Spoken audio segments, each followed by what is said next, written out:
Yeah. I'm ready when you are. Okay. Well, the uh, I guess for me the main thing I would ask is just what do I need to do to wake up? If you're okay with that, what's missing? Yeah, that's a good question. That's a pretty direct one. Didn't think you're going to hit me with the big gun right then. Well, see, that's what I tell you. I've set people off guard. Yeah. No, that's fine. It's funny because I've been writing this piece for a magazine article about uh, the most direct way to awakening because there's so many different ways that it's talked about. But after talking to people for years, what I've found is to say that if you can recognize that awareness is always in your experience, if you start with that assumption that it's always in your experience, and that it's never something that you're coming to, nor is it something that you visited in the past. So any reference to past or future experience or state can't help you. But just to recognize that it's in your experience no matter what's happening, and start with that assumption and then actually just look into your experience. So the one place where it's really, really obvious is where you just take a moment and you let all of your labels about your experience just come to rest for a second. When you're not, if we just did that right now,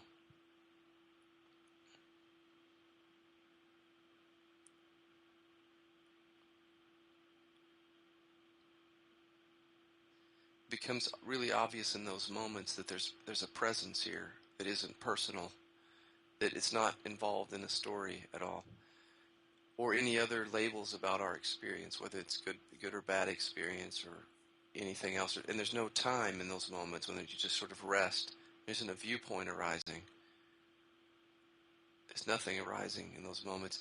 I tell people, if you just sort of visit that very, very often, repeatedly, let that be your main practice to start off with, is just to take those moments throughout the day where you're just not emphasizing any labels about your experience at all, especially about yourself, about other people, about what's going on. What that does, I think, is that it starts this automatic return to that place that becomes very natural and like I say, automatic. Hmm. So most people who really pick that kind of a practice up and they really do it literally, repeatedly throughout the day. I mean, and then people will throw out all sorts of blocks to that. They'll say, I can do that in the morning, but I can't do that when I'm on the phone talking to somebody who's challenging, or I can't talk to it when I'm with my wife or my husband. And I say that's exactly when you do it, because what you're doing is you're checking in to see, in the midst of that, is that non-conceptual presence still there, just right in the middle of it. Like in the middle of this conversation, if we stopped,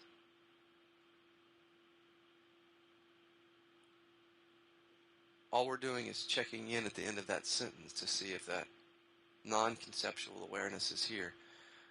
If you do that repeatedly, you start to see that you're not really taking little moments. What you're doing is that you're recognizing an awareness that's always here timelessly. It's only the sense, it's only thought that comes up and says, I took a lot of moments today, or I Hmm. have a past, or I have a future. Every time, it's like when you take that moment of rest, it's an end in and of itself. It's not, you're recognizing thought-free awareness is always this space here. It's always this space right here. And everything else is coming and going within or to that space. So usually people, if they take that kind of a practice seriously, it doesn't take long before they start reporting back to me that they're finding that the return to that is both natural and automatic and very comfortable. Because there's a sense that this is, this really feels very peaceful. That the returning here feels very peaceful. And it's always present. So it's like no matter what's happening, if I'm experiencing in the middle of anything, I can check back into that. But the thing about it is, it's not an escape from the world. Actually, what that does is it puts you in the position to see that whatever is actually happening on the level of appearances, whether it's you're thinking or you're experiencing some emotion or some experience is happening like this interview, or a state of doubt, even a state of doubt or confusion is arising, this of looking at presence as always here, no matter when you check in, you get to see that it's there in the midst of the fear. It's right there in the midst of it. So when people associate awareness with a pleasant feeling, I think they set themselves up for a failure in a way, or more seeking. I mean, if they think that, they have that moment where there's no thought, it's very pleasant, and very peaceful. What happens is they think that when the rush of anger comes through, that somehow they've lost that presence, or a Mm-hmm. rush of fear, or lost in thought. And see, that to me is the wrong approach, or it's not. Let's say it's not as direct approach as we could have. The direct approach would be that in the middle of something that overwhelms you, like thought and emotion overwhelming you, you check in that moment and you look and you see that a viewpoint is arising right then. You see, that's all that's happening in your experience. It looks like it's pointing to something happening out here objectively, like the wife is saying this, or the job is stressful, or my boss is demanding things on me. But really, it's our interpretation of that situation that's causing the suffering. It's not that another person could be sitting in your position. It could be completely peaceful during the whole time your boss is yelling at you. Have that stable presence happening. But what's happening is our interpretations about our external reality are really the source of our suffering. So you have to go into the fact that it's a viewpoint happening. So right in the midst of being so-called lost in thought or emotion is to check in right there and to see that there's something that sees that thought happening. And you're not looking for a pleasant experience. You see, you're not looking for anything in particular other than to recognize that there's awareness inherent in the experience.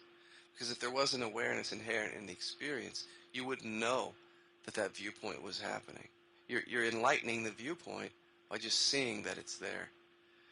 And once people get over the basic idea that awareness is supposed to always feel good, or that it's supposed to be a blissed out state, which is, becoming more and more less the norm to talk about it that way.